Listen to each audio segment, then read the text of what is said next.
Hello, my name is Beck and welcome to some contemporary book recommendations. I don't usually read this genre, so I'm fairly unfamiliar when it comes to potentially picking my favourites and giving those 4 or 5 stars. Because I know fantasy better, I know its tropes and its archetypes more, and so I know what I'll likely enjoy more over the other. So because I don't usually dive into contemporary, I'm not usually very familiar with it. I have read stuff over the past couple of years and I'm bringing together 5 of the books that I really enjoyed because I want to share them with more people because I don't think they're very hyped up and I want to hype them up a little bit. The first book that I want to talk about is Golden Boy by Abigail Tartland, and I gave this 5 out of 5 stars, but it is a fairly deep and dark book when it comes to a trigger warning for rape at the very start. I was reading this physically and I had to skim the pages and skip over them just because it was a little bit much, but don't let that deter you. It is a really deep and thoughtful look at Max, our main character, and this story is about Max, who is an intersex boy, and he really interrogates his identity. I like it because it's a coming of age story that looks at his identity really in depth. While this didn't end on like a cliffhanger or like a big fireworks ending, I still really liked the journey from the start, middle and end, and you really saw Max grow significantly in a short space of time. And because of that depth to the story and because of the honesty and the rawness that we see Max go through, I found that it was a very deep character book and it covered a lot of important and uncomfortable topics. And for that reason, because I connected so deeply with Max, I ended up giving this a 5 out of 5 stars, and that's why I want to recommend it, because it is a confronting book, but it's a very important and interesting book, and I wanted to bring it to light so more people would actually consider picking it up. The next book is a little bit lighter and a lot more fluffy than Golden Boy, and it is A Quiet Kind of Thunder, and this follows a girl named Steffi, and she is a selective mute and she's really highly anxious as well. And one day at her school there's a new transfer student named Reese, and he is deaf, and because Steffi kind of has the basic grasp of sign language, Reese is placed with Steffi so that she can show him around the school and take him to different classes and that kind of thing. And from that beginning they form this really lovely relationship that revolves around communication and understanding, and I think this had a really beautiful way of looking at anxiety, especially in Steffi's character, because it didn't have the trope of romance healing everything. It was a really self-exploratory book in terms of Steffi figuring out how to confront certain aspects of herself, and she didn't always win all the time, but it was an important step forward for her character in order to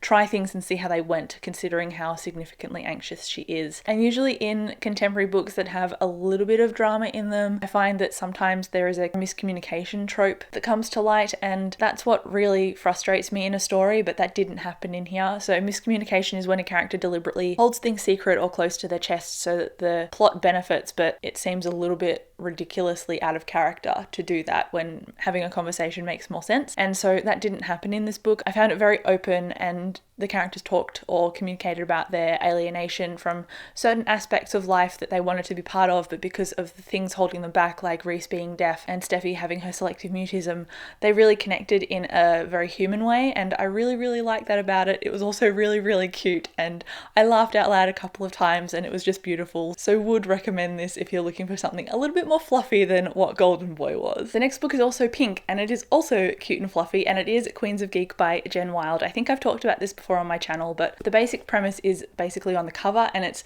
3 friends, 2 love stories, and 1 convention. So it's about these 3 friends who, one of them is a vlogger or a YouTuber, and she gets her friends into the convention with her, and it explores her and her first movie role and her ex-boyfriend and her running into this other girl that she might have feelings for. And then there's also our main character, and she's also, again, like in A Quiet Kind of Thunder, she's got a social anxiety, and that is quite prevalent when you go to a convention and you're confronted with a lot of stimulation.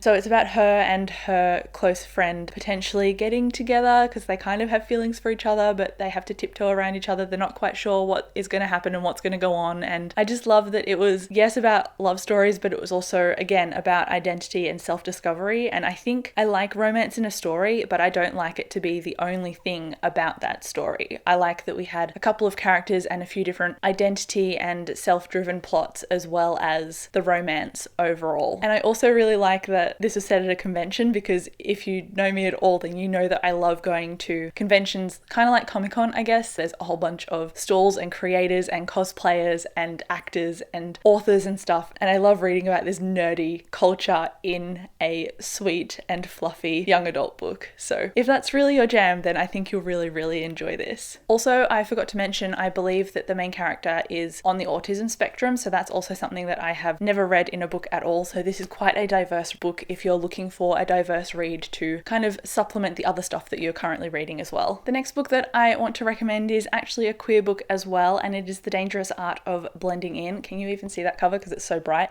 I read this a very long time ago, but I remember that it had domestic violence in it, so if that's something that upsets you in a book that you can't cope with, then don't read this book, because it's definitely a thing with the main character and his very, very strict Greek mother. She has standards that he should adhere to, and because he's trying to live his life, he does not, because they are very, very strict, and she punishes him for it. But the actual plot is 17-year-old Evan Panos doesn't know where he fits in. His strict Greek mother refuses to see him as anything but a disappointment. His quiet, workaholic father is a staunch believer in avoiding any kind of conflict. And his best friend Henry has somehow become distractingly attractive over the summer. Again, I do like a coming of age story that is very identity driven, and that's again what this was. It also involved a lot of art and colour as well, and obviously the secret will they won't they romance with Henry. I honestly don't remember too much about how I responded to this plot, except that I remember laughing at certain parts and I remember connecting with a main character, and that's why I'm recommending it now. I didn't give it a 5 stars like I did the others so far, but I gave it quite a high 4 stars, and it was really, really worthwhile reading. So I don't think many people really talk about this. I don't know if it was a small local publication, but I think it's international, so it's not an Australian YA, so I think more people should know about it than they actually do. And then this last book I have recently talked about both in a reading vlog and my recent reading wrap up, but this is Only Mostly Devastated by Sophie Gonzalez, and this is a book that really surprised me with the way I responded to it. I did not expect to love it so much. I gave it 5 stars, and this is about a boy named Ollie, and he has been uprooted from his family home and moved to a different state with his family so that they can help out his cousins who are quite young and need babysitting, which is what he ends up doing, and helping out his Aunt Linda as well, because Linda has cancer and she's going through chemo. So we get a family aspect for this story as well, but it's also a retelling of the musical Grease, which is just amazing. I love that musical. So we've got Ollie, he had a summer romance and now he's got to go to this school and complete his senior year at a school where he doesn't know anybody. So on his first day he meets these girls. They are like the versions of the Pink Ladies in Greece. They've all got the same necklace on, and he ends up telling them that he had a summer romance because they need to make small talk to figure out what everyone did over the summer in their first class back as like an icebreaker. And Ollie tells them that he was in a summer romance with this boy named Will, and Will isn't actually out at this school, he's closeted. So Ollie just accidentally outed him to 3 of Will's close friends. And it isn't a nasty story, it doesn't go any further than those 3 characters because the plot really needs it not to, and those characters are quite reliable. And that's what I really liked about this book. It had really solid friendships in here, and it also had a really positive way of conveying queerness and coming out stories. So it was in a sense a coming out story, but it was a story that Ollie never pressured Will to be part of. He didn't expect Will to do certain things because Ollie had already been through it all before, so he knew kind of what angle Will was experiencing things from and what pressures were on him and what standards he was trying to hold himself to so he could just finish his senior year and then get out of the town or get out of the school and get on with it. So I like that relationship, the fact that Ollie never pressured things from Will, and Ollie was very honest about what he wanted from Will as well, and he decided that when Will was being a bit of a jerk, which is what Will was like at the start of the book, that Ollie didn't want to be part of that. So it's a good story in the sense that there was no toxic relationships in here, there were positive friendships and there were positive narratives for coming out stories and queer friendships, and all the characters really stuck up for each other, which is what I liked as well. And I think if it didn't have the subplot of the cancer story in here, it wouldn't have had such an emotional impact on me, but we got to see all of Ollie's life with his family, his friends and his relationship, and so I found that he was quite well rounded for that reason. He was a very, very clear voice, and I understood what decisions he would make